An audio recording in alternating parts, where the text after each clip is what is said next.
Hello, in this video I'm just going to run through plotting objects onto the map and the different ways that can be done. I'm going to use the demo file, and to save me sort of adding trees and entering the data each time, I'm just going to use the existing tree list, but I'm going to erase all the coordinates. So all the trees now have been removed from the map. I've still got all the data in the database, but there's no position on the XYZ, and a V comes up to say it's not being plotted on the map. And if you select anything off the map list, it's orange. Orange means it's not being plotted on the map. So there's three ways to plot something onto the map, and you use the plot button because I've already got an existing tree, so I'm using the plot button, and I can either just click the cursor on the map, or I can use a line, or I can use multiple objects. So for this one I'm just going to click it on the map, and it's plotted the silver birch at that location. If I move to the next tree, and then the next one, it's all very nice and easy. Now let's suppose we've got a group of trees. Say this little group here is some nice oak, and I want all these to be clones of each other because they're all practically the same. I'm out on site, I'm looking at them, and I'm thinking this should be a group. So I'm just going to label this as a single group. It's going to be group 11, and they're all going to be the same dimensions, give or take. So this time I'm going to click plot and multiple object, and I'm going to pick each of these locations because they're all nice oaks, apart from that little one, that's a hawthorn. Then I'm going to click finished, and it's cloned all these, it's cloned the data onto all these locations. In reality it's still one entry in the database. It's just got 9 locations in its map file. So for instance, if you were to delete this entry, one of your trees would disappear off the map. The next one we're going to look at is the linear line. And what I mean by linear is it's just a line. It doesn't wrap round and close on itself, so it's not a polygon. Let's find something to plot. Some hawthorn. It's a hawthorn hedge, and it's going to run down the side of this road edge, I guess. So I'm going to select line, and I've got to pick out the center line of the hedge. The canopy is going to wrap around the ends and the sides, so I want the center line. If the canopy ends on this edge, the stems probably end up around inside, so don't go clicking the edge because the canopy is there. You need to find the stems. So I'm going to start mine there. It runs down there, down here, and it's going to end there. So I'm going to click finished, and it's now plotted the center line, and I've got the canopy wrapping around it and the RPA wrapping around that. If I go to the edit screen, I can change that to an H, and if you look at the canopy, it's 2.5 meters.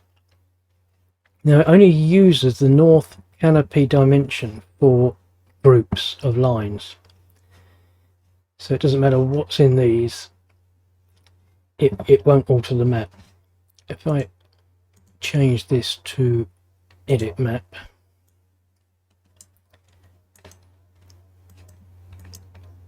we can see it there. If I change this canopy to 1 meter, then this green line is going to shift in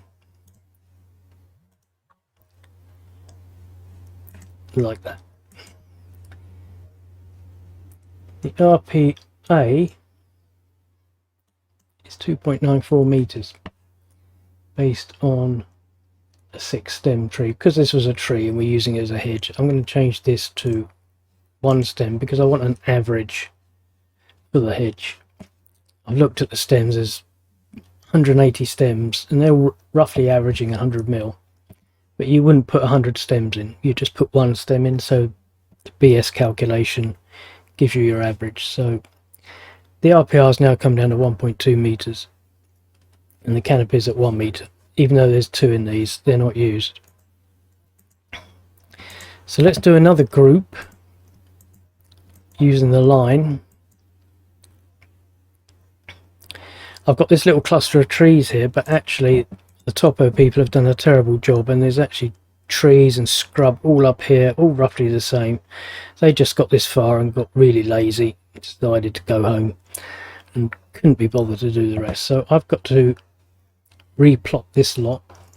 So I'm going to find, let's go for hawthorn again because it looks like hawthorn. So I'm going to go plot line, and I'm going to use the stems as a basis, but like I said, they've missed all these out. So I've got a stem there, stem there, stem there. You wouldn't go to the canopy edge, you must go for the stems, because the RPA is going to be calculated from the stems. And when I get to there, I want to go back, but I'm not going to plot on this one to close it. You must hit close and finish, and then Axciscape knows that it's supposed to be closed polygon. So it's closed it and drawn the RPR and the canopy around the edge. And I'm going to change that to a group. It's a group of hawthorn. And if you look here, you can see that I missed the center of this stem. So I can click the edit vertice button, and that allows me to move vertices around without disturbing the rest. So now I can move it onto that center and correct that. So we've covered the 2 types of lines, the group of objects and the single objects. So let's just have a look at this edit vertex mode again, because it's got some more options. Let's suppose that I missed this tree here. I think these are lampposts. So I missed a tree here. I meant to put one in. I don't want to start and replot them all again. So I'm just going to select the object first, go into the vertex mode, and I'm going to add a vertex. And it wants me to pick the new location, so I'm going to click there, and it's just added one. I might have made a mistake on this one, and it's actually dead and gone. It's just a stump. I did it wrongly. I need to delete that. So you select your vertices, and you can see the thick red black circle, and then hit delete, and it's gone. You've got 3 options here which show it as objects, as an open line, or as a closed line. Now of course, because we've done it as objects, we haven't cared about how the line runs, because it's not meant to be a line. So when we turn it into a line, it looks a bit silly, but it's not meant to be. If we come down to this hedge we did, I can turn that into objects, a single line or a closed line.